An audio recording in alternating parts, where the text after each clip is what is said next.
Pension পাইনি তাই না?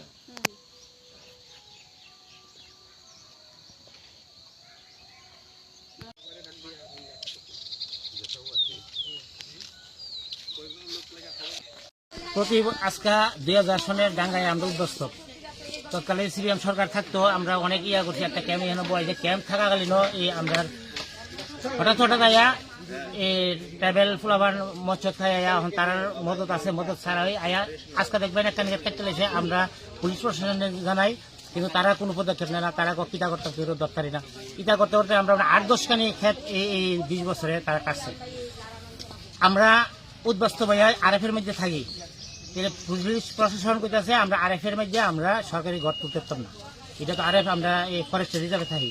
তাহলে পঞ্চায়েতের প্রশাসনের সিদ্ধান্তে আমরা যার জায়গার মধ্যে সবটি রেজিস্ট্রি জায়গা জায়গার মধ্যে আমরা ওই পিএম কিষানের যে ঘর না প্রাইম মিনিস্টার যে ঘর, হ্যাঁ এই ঘর আমরা জায়গা তুলছি। তোলার পরে অতদিন তো কিছু হয়েছে না। কালকে রাত্রে হঠাৎ করে 15টা ঘর তারা ভাঙিয়া টেঙ্গিয়া পালাই দিচ্ছে। কে ভাঙছে এটা? হ্যাঁ কে ভাঙছে এটা? কে ভাঙছে রাত্রে? ট্রাইবেল ছাড়া তো কেউ ভাঙছে না, আমার মনে হয়। হ্যাঁ ট্রাইবেল ভাঙছে। তারা এই জায়গা লিখে দিয়ে গেছে যে এই পাতা দিয়া স্পষ্ট রাস্তার মধ্যে লিখে দিয়ে গেছে যে ওয়ানসা গেট আউট। এরপর লাগছে রেড জোন। এটা তো রেড জোন না, এটা তো এই জেনারেল এডিসি জায়গা না, এটা জেনারেলের মধ্যে পড়ে। তাহলে তারা ওয়ানসা গেট আউট, তাহলে এটা কে করছে? এটা ওয়ানসা করছে না, ওয়ানসা গেট আউট এটা ট্রাইবেলরা করছে। এটা কি মনে করতেছেন জাতিগত সুশ্রী? জাতিগত সুশ্রীটা এটা জাতিগত লাগানি লেগে এইটা করতেছে। এখানে বাঙালিরা 20 বছর 22 বছর ধরে এই জায়গায় আইতাছে, আইয়া যায় কষ্ট করে করতেছে, অনেক অত্যাচার করতেছে। তারা দামে এই জিনিসটা করতেছে। আমার তো ওখানে বোঝা যাচ্ছে যে এই যেহেতু ওয়ানসা গেট আউট লাগছে আর এই রেড জোন লাগছে, তেমনি বোঝা যাচ্ছে এটা ঠিক এই পদ্ধতির এই বক্তব্য শোনা পরেই এই ট্রাইবেলরা এইসব কাণ্ড কারখানা করছে। পদ্ধতির কোন বক্তব্য? না পদ্ধতি লাগছে এডিসির মধ্যে যে কোনো বাঙালি থাকতে পারছে না, এই যে একটা বক্তব্য দিচ্ছে, এই বক্তব্যের পরেই ট্রাইবেলরা এই ধরনের ইয়া করতেছে যে বাঙালি জাতিগত দাঙ্গার সৃষ্টি করতেছে। এটা তো ট্রাইবেল এরিয়া না, না এটা বাঙালি এরিয়া। কে করতে পারে এরকম? এটা ট্রাইবেল ছাড়া তো যেহেতু রাস্তার মধ্যে ওয়ানসা গেট আউট লাগছে, ওয়ানসা তো বাঙালি, ওয়ানসা গেট আউট বাঙালি দূরাও হইতো না। কষ্ট বোঝা যাচ্ছে যে ট্রাইবেলরা এটা করছে যে ওয়ানসা গেট আউট বাঙালি থাকতো না। এটা মিক্স এরিয়া, এটা মিক্স এরিয়া, কিন্তু জেনারেল এডিসি না। কি নাম এলাকা?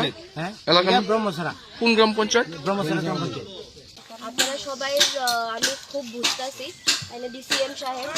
তো কথা হয়েছে এখানে পুলিশ প্রশাসন, সিভিল অ্যাডমিনিস্ট্রেশন সবাই লোক আইছে, আমরা দেখাইছি ঘরটিও কি হয়েছে, এবং আগেও এখানে অনেক এরকম ইস্যু হয়েছে, আপনার ফসল টসলও বরবাদ হয়েছে। তো যে বা যারা করছে পুলিশ তারার উপরে জরুরি ব্যবস্থা গ্রহণ করব। আর আপনার যে একটা ডিমান্ড আছে যে একটা সিকিউরিটি ক্যাম্প লাগে এখানে, যেটা আগে ছিল, তো এটা আমরা এখন SDM office plus block administration থেকে আমরা এটা ডিএম লেভেলে টেক আপ করবো, এবং এটা গুরুত্ব সহকারে টেক আপ করা হইব। যেহেতু আজকে একটা এত বড় একটা 14 জনের মতন ঘরের একটা ভাঙচুর হয়েছে, নষ্ট করা হয়েছে পিএমওআই এর ঘর, তো এটা আমরা টেক আপ কইরা এটা যত সত্তর হয় এটা আমরা এসপিও ক্যাম্প বা যেই সিকিউরিটির একটা যাতে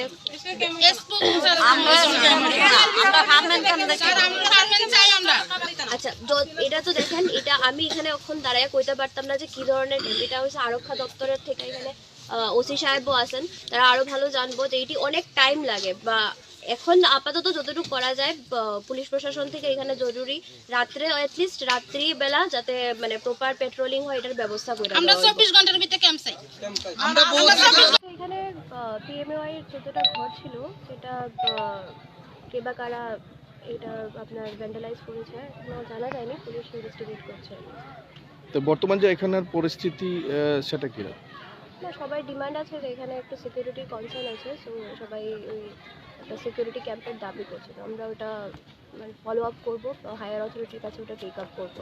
সেটা কিন্তু দীর্ঘ বছরের ঘটনা, সেখানটা কিন্তু একসময় বাঙালি বসতি ছিল, তো আজকে তারা এখানে নেই, কিন্তু তাদের ক্ষেতের ফসল এখানে করে তারা রুটি রুজির ব্যবস্থা করে, সেগুলো দীর্ঘদিন ধরে কাটা হচ্ছে।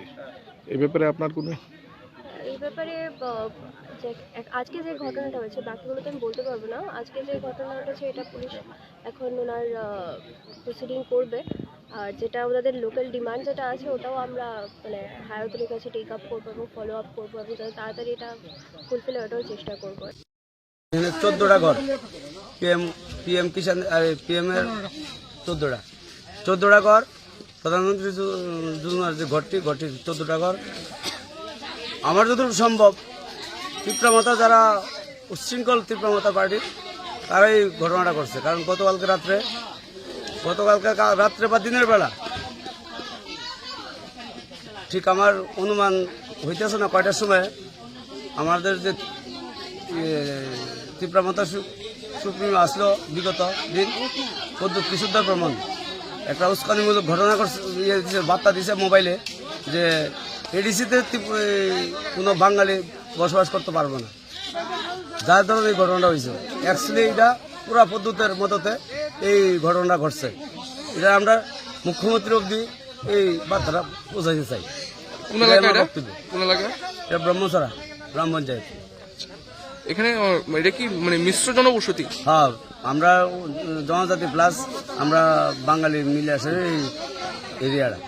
কি মনে করছেন জাতিগত সুশুরির কারণে এরকম? হ্যাঁ, জাতিগত, এটা তো একদম 100% শিওর জাতিগত সুশুরি।